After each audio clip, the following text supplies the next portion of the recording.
Okay, next we study when can we guarantee that there exists an absolute maximum or an absolute minimum.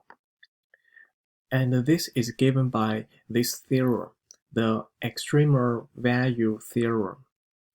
And this theorem says a function that is continuous on a closed interval AB has an absolute maximum and an absolute minimum value on that interval. Now, in this theorem, there are two important conditions. One is the function, it must be defined on a closed interval. And the second condition is that the function must be continuous on this interval. If one of these two conditions are not satisfied, then we are not able to guarantee the absolute maximum and minimum exist. The reason is because, for example, if we consider a function is continuous but is not defined on a closed interval, for example, the function f(x) equals x, and the function is defined on interval from 0 to infinity, which is not a closed interval. Because we know the graph of this function is going to be a straight line. So here, the function has an absolute minimum value, which is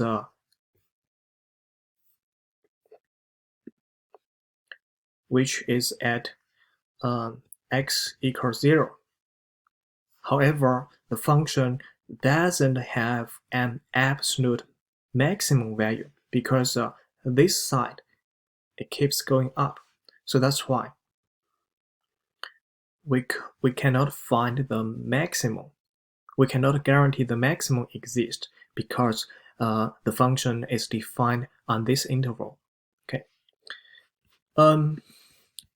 Now the second condition, the function must be continuous. If we consider a function like this, okay, this function is defined on this closed interval from a to b. However, this function is not continuous. Okay. So now, for this function, we can say it has an absolute minimum, which is this. But the function doesn't have an absolute maximum because the function is not defined at C because the function is not continuous. So the function doesn't have an absolute maximum. So that's why these two conditions, they both has to be satisfied. Okay. Now, if a function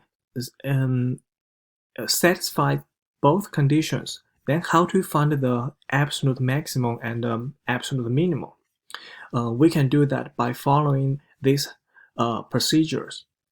So for a function f(x) that is continuous on the closed interval from a to b, the first step is we want to find all the critical points of the function on the open interval AB using the previous methods. Now remember, the critical points we found, they are only the candidates for being the absolute maximum and minimum. This means the absolute maximum and minimum, they might occur at those points or they might not occur at those points. And in the second step, we evaluate the function at the critical points and at the end point x equals a and x equals b. And in step 3, we compare those function values. The largest function value gonna be the absolute maximum, and the smallest function value gonna be the absolute minimum. Okay, so now let me use this example to illustrate this method. Here we want to determine the absolute maximum and minimum value of the function, and the function is defined on this closed interval from -1 to 3. So the step one is to find the critical points.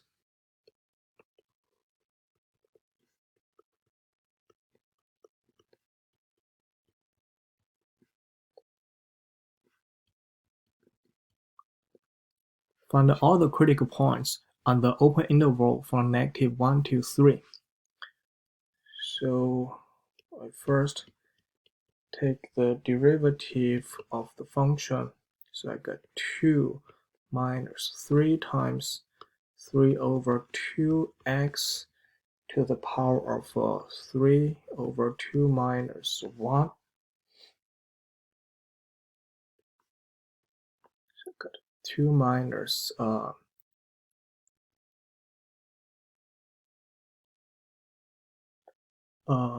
sorry, this is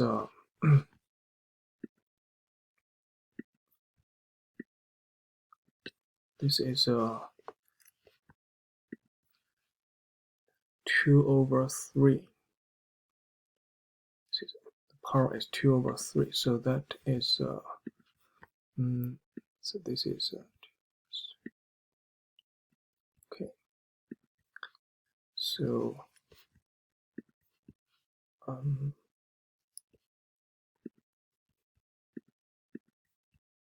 so this is 2 over 3, not 2 over 3 minus 1. This is 2 minus 2x to the power of -1 over 3. So the derivative we can write as 2 minus 2 over the cube root of x, which is 2 times the cube root of x minus 2. Okay.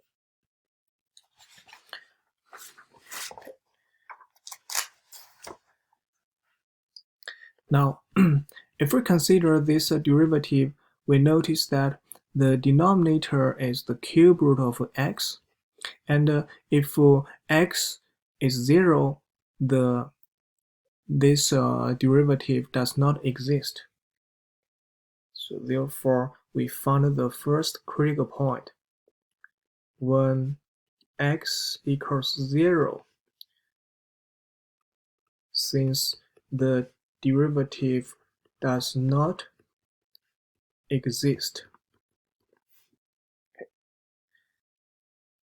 To find another critical point, we consider when does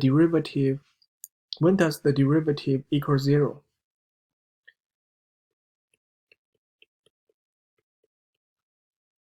When the derivative equals 0, that is equivalent to this expression equals 0. And when the expression equals 0, that is equivalent to the numerator equals 0. Okay.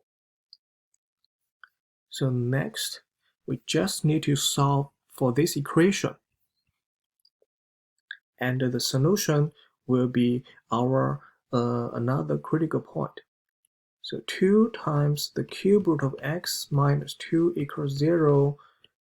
So that equivalent 2 times the cube root of x equals 2. So 2 is cancelled. We have cube root of x equals 1. Therefore, x equals 1.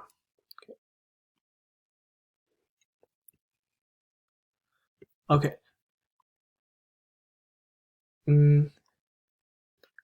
Next, we want to verify if x equals 0 and x equals 1, they are in this given interval for -1 to 3. Now the answer is yes. Now because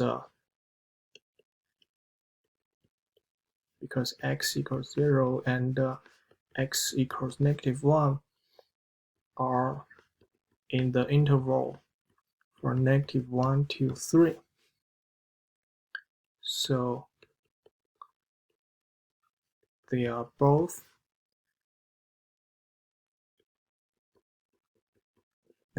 critical points.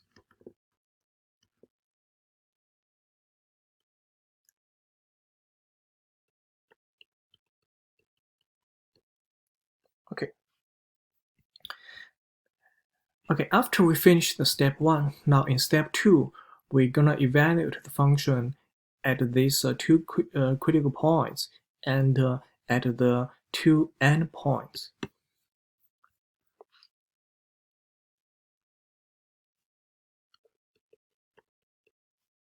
Okay.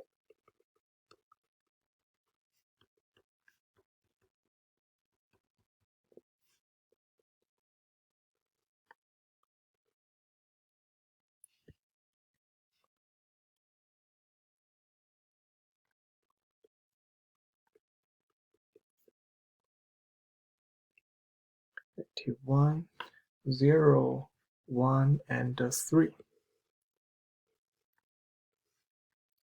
Right? The -1 and 3, these two are the endpoints, and 0 and 1, these are the critical points. So this is a positive one. And 0 and 1, these are the critical points we found from the step 1.